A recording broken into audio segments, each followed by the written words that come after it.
We weten nog allemaal hoe het vorig jaar de overwinning op de ijs van Kerkenbeek. Fantastisch gewonnen. En daar gaat ze. De laatste winnaar is Nieke van der Kamp. Wel dan.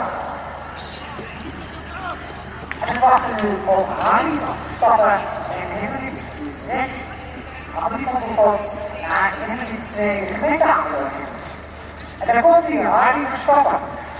Het is druk op het middenveld. Veel mensen staan te kijken naar deze vrolijk oranje gekleurde winnaar. Ad van Gestel natuurlijk achterop. Rolanda Pegelnella. Josephine.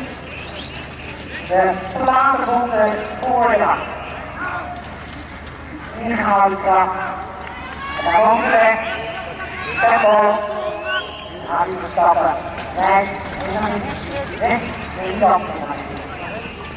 Een enorme kracht gesloten altijd bij deze baan, boeken, paarden van Harry Stappen. Het is zo goed wat de bedoeling is.